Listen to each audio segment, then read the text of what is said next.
Morning, guys. Morning, love. Morning, nahugas tayo ng pinggan. Kasi naipon lahat. Basta ako, guys. Luluto pa ako ng... Ang tawag sa... Luluto natin lang. Garlic, di ba? Creamy garlic prawns. Prawns pala. Ito na yung gagamitin natin, guys. Diretso na. Naka-peeled na siya. Oh, cooked. Peeled prawns. So, cooked na siya. Yeah, frozen. Kasi it's Frozen. Tapos yan. Peel na tayo ng garlic, guys. Slice lang natin to. Maliliit. Si Tali. Umiiyak na si baby. Si Tali pala, guys. Nasa taas pa. Tulog pa. Pero ang oras natin ngayon, 9:26. Yung panahon, paiba-iba pa rin. Paano ba? Makikita ba natin dito lang? Tulog tayo ng breakfast, guys. Baka pupunta rin tayo kila mama mamaya. Depende pa ka ng oras. Ano muna, linis-linis muna rin kami dito sa bahay ko. Sama ng panahon. Lakas ng hangin kagabi.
Zoom mo.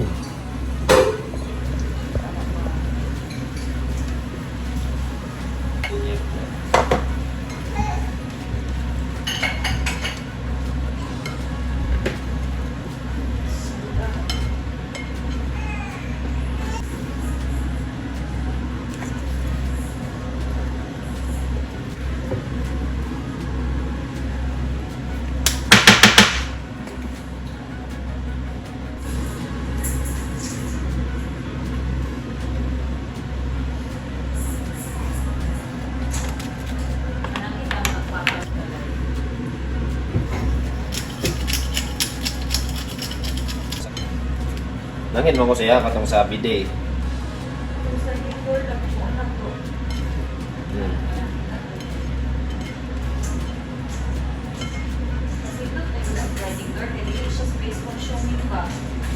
Oh.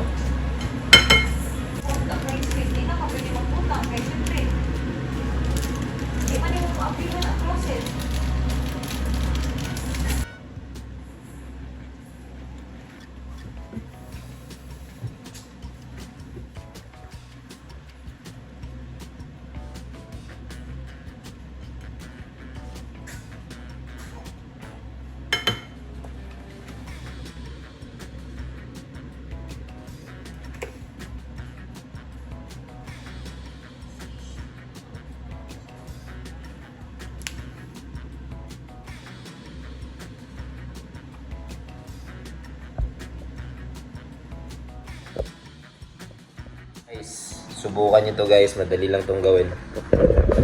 Sundan nyo lang yung ginawa ko.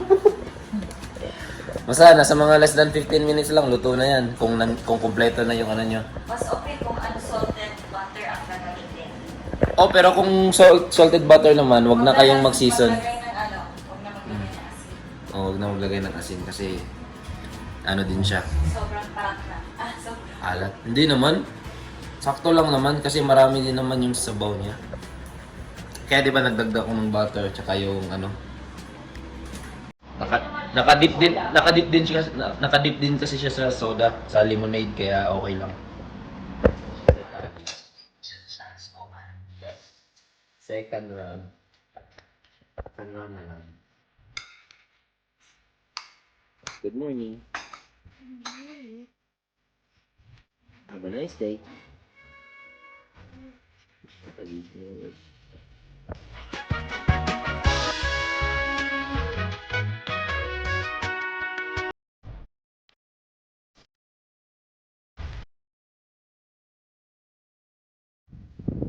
Wala na yun. Sobrang lakas ng hangin. Oh. Paling kami guys.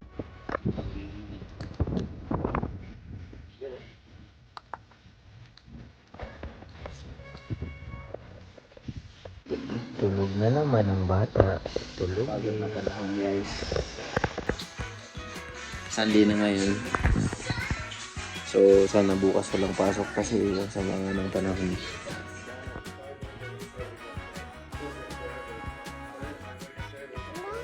Guys, so pauwi na kami guys. 8:17 na ng gabi. Tapos wala masyadong ganap ngayon. Nung nandun kami kay mama kanina, pahinga lang, itong movie. Tapos nagkupit pala ako ni Jerwin, yung pamangkin ko. Hindi ko na napakita. Kasi nga medyo masama yung panahon, parang madali ang gupit lang din yun. Tsaka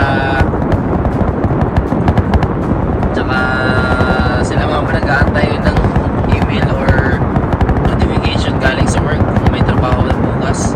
Pero for sure naman meron kasi umupa naman na yung hangin.